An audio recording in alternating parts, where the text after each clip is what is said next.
Fresh air healthy ফুডের পক্ষ থেকে জানাই আপনাদের স্বাগত। আশা করি আপনারা ভালো আছেন। বাঙালি মানে তো ইলিশ মাছ, বর্ষাতে খাওয়া দাওয়া করতেই হবে। তো আজকে ইলিশ মাছের একটা নতুন রেসিপি নিয়ে এসেছি। ইলিশ মাছের ভাপা করছি একটু পোস্ত দিয়ে, এবং তার সঙ্গে ভালো করে মশলার প্রিপারেশানে চলে যাচ্ছি। নুন, হলুদ, পোস্ত এবং সর্ষে ভালো করে শিলনোড়াতে ও বেটে নিয়েছে।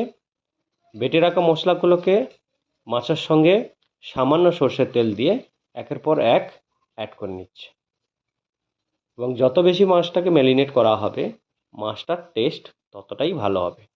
আমরা তো ইঞ্জিন ব্র্যান্ডের সর্ষের তেল খাওয়া দাওয়া করি। আপনারা কোন ব্র্যান্ডের সর্ষের তেল খান অবশ্যই জানাবেন কমেন্ট করে, এবং তার প্রাইস কত, এবং কোথা থেকে ভিডিওটা দেখছেন অবশ্যই কমেন্ট করে জানাবেন। যত বেশি ম্যারিনেট হবে মাছটা তত বেশি খেতে খুব সুস্বাদু হবে। এবং মাছটাকে রান্নার জন্য আমি বাটিতে একটু নিয়ে নিচ্ছি সর্ষের তেল। সর্ষের তেলটাকে নাড়িয়ে চাড়িয়ে এরপরে বেটে রাখা পোস্ত এবং সর্ষের বাটাটাকে মাছের সঙ্গে ভালো করে অ্যাড করে নিচ্ছি, যাতে মাছের সঙ্গে মশলাগুলো খুব ভালো করে মিশে যায়। আপনারা দেখছেন যে মাছটা এত সুন্দর দেখতে হয়েছে, মনে হচ্ছে এখনই খাওয়া দাওয়া করতে বসে যাই।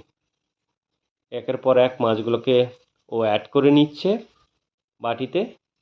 তারপরে মশলাগুলো ঠিকঠাক করে বাটির মধ্যে অ্যাড করে দিয়েছে।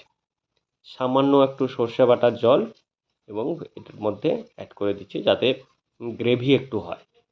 তারপরে কয়েকটা কাঁচা লঙ্কা, আর কাঁচা লঙ্কা ইলিশের সঙ্গে অ্যাড করলে তো আরও দুর্দান্ত লাগে, এবং সর্ষের তেল। সর্ষের ঝাঁঝ ইলিশে যদি না খেলাম তো ইলিশ খেলামই বা কেন। তো এরপরে কড়াইতে জল নিয়ে এবং বাটিটাকে অ্যাড করে দিচ্ছি। 15-20 মিনিটের জন্য ঢাকনা দিয়ে রেখে দিয়ে এরপরে টেবিলে বসে যাচ্ছি। বন্ধুরা, রান্নাটা খুবই খেতে সুস্বাদু হয়েছে। অবশ্যই চ্যানেলটাকে সাবস্ক্রাইব এবং শেয়ার করে দেবেন। Thank you.